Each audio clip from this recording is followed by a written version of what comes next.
Good morning. I'd like to start out with just walking around a bit, drinking my coffee. You must think, based on my videos, this is all we do. Well, not at all. Winds have gotten calm. We work on stuff. I've already made my bed. We're getting ready to do some laundry. It's Monday and we're going to be heading out soon. Got a chance to play a little bit of pool last night. Had a fire up on the helipad. Had a lovely meal of some fresh fish that some free divers came by and dropped off. Thank you, Mark. Appreciate that grouper. That was lovely. It's just beautifully calm out this morning. Looks like the waves are not too much at all, which is good, because we've got to go right back down there and see what we can do to get the rest of the ladder attached to the leg a little firmer. A little bit later this morning, we're going to have a boat from Captain Austin's Fishing Adventures. It's going to come out here and pick us up, take us back to land in our normal.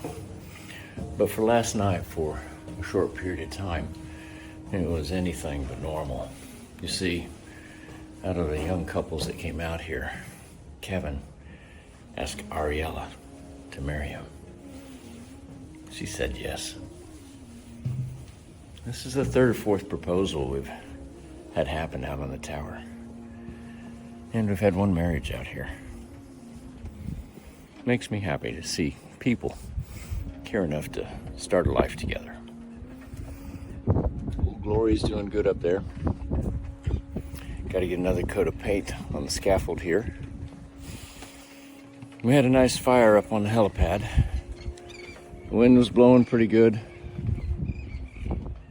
Hear the royal terns down below just talking. Temperatures right here feel like probably 70 degrees. Winds are light, maybe 4 or 5 miles an hour. Coming out of the south. No boats out yet this morning. It's gonna be a good day. But it is Monday. As I get up to the edge, the wind is a little bit more pronounced. You can see the helipad solar panels we've installed. They almost blend in. We've got 5 banks of those, and they actually act like awnings, protecting the windows and the rooms a little bit from some of the harsher sunlight, while stealing that sunlight and putting it into our battery bank. We don't have a generator running right now because we got plenty of energy in the solar bank that we got through Signature Solar. Those folks helped us figure out some information and get some really good consultants on it too that volunteered their time. So we ended up with a bunch of these EG4LL batteries. That's a fancy name for one of the industry's best lithium batteries that has built-in battery management. That means it doesn't allow the lithium to go crazy, overcharge, and catch on fire. But if, perchance, it did have a problem, it has built-in fire suppression into each unit. Right now we've got 18 of those. We've ordered another 12 of them. And that's going to put us at 30 of those big 5 kW batteries, which, if you do the math, is we'll have 150 kilowatt hours of energy. Now you're probably asking, why do you need so much juice, right? So much power? And the bottom line answer on that really is that in about a month and a half, when it gets really toasty, you know, that July, August, some of September, we're going to be running the air conditioning. And the Mitsubishi Electrics, while they are extremely efficient mini splits, they still use up to about 18,000 watts to operate continuously. And then they drop down to maybe 10 or 12,000 watts, but that's still 10K. Think of a small generator you might buy. You might buy a little 5K, or you might 7 or even a 10K generator. Well, we're going to be using that just to keep ourselves cool, so we're not miserably hot and sweating while we're inside taking a break from working on the outside.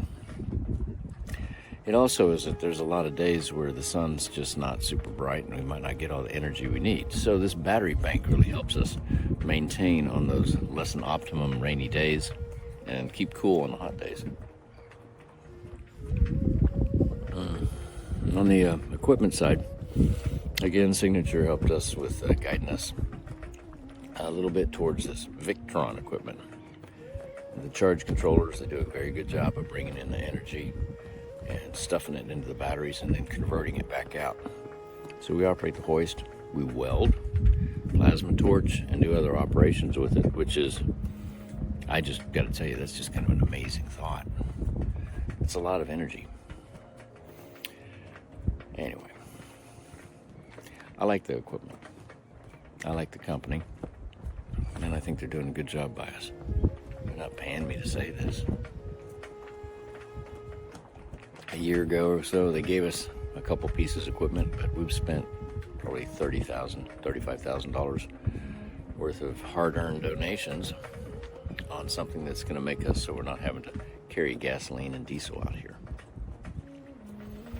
Now, I can tell you also that they're going to operate for about 10 years, assuming that we get the tower back in order and it doesn't get torn over, pulled into the ocean by a Category 5 hurricane, which is a real possibility. Of course, that's a real possibility. Anybody who builds a house right over there on land by the beach. So life is not guaranteed, and things not always as easy as you would like it to be. But I will tell you, just trying to do something that brings people together. Like Aaron, the qualified captain. You know, he's trying to bring some safety to the people that are out on the water. If you take a look at some of the videos of what not to do, you see some examples of people that either didn't know any better or didn't care, causing harm or damage to other people's boats and individuals. And so he pushes hard for people to understand marine safety, offers some items, trauma kits. He's a good guy. If you haven't checked out the Qualified Captain, and I know a lot of you have already, but if you haven't, go take a look. It's got a video or two every other day. And some great merch if you like shirts and stuff. I don't know, you guys think I should start doing shirts again? It's a lot of work to that. Maybe I can do it through Amazon fulfillment or something like that. You know, we're always asking for dollars because it just takes money to operate this place. And it would help a lot if you could do something on a monthly basis. But you're probably getting tired of hearing that. I don't blame you. It's kind of like when you got kids and they're growing up. Dad, can I have $20 for gasoline? Dad, can I have $20 for this? Or I wonder how much of that gasoline turned into beer. But you know what I mean. People are starting to wake up and get going. We'll do some laundry, have a little breakfast because it's 11 o'clock by the time we get picked up. Maybe get a chance to scuba dive down and attach some chains that are still loose for the conduit. We got our underwater camera just about ready and tested it yesterday. We ran it for about an hour or so and doing ping test on it to see if it would skip a beat at a 150-foot network cable that's a heavy protected cable. I think we lost like 3 pings out of 9,000 or so, which is not bad, less than 1%. Can't delay it. I gotta go downstairs and get started. Doing laundry, cleaning the bathrooms, changing the toilet paper, because this is such a romantic thing to do. How exciting. So remember, be nice to somebody you do not like. It messes with their head. It really does. And lets them know that somebody cares about them. And tell those that you do care about how much you care about them. While you can, while you're alive, while they're alive. Get rid of being angry or upset. Forgive each other. It's a lot easier than you might think. Doesn't mean it's going to get all fantastic and great and warm and fuzzy. It just means that you put a little bit of something back into someone's life. You reached out and comforted somebody for a minute or two. Do me a favor. Drink some good old Fry Pan Tower Signature Blend Black Powder Coffee. Available online. And it tastes good. See y'all.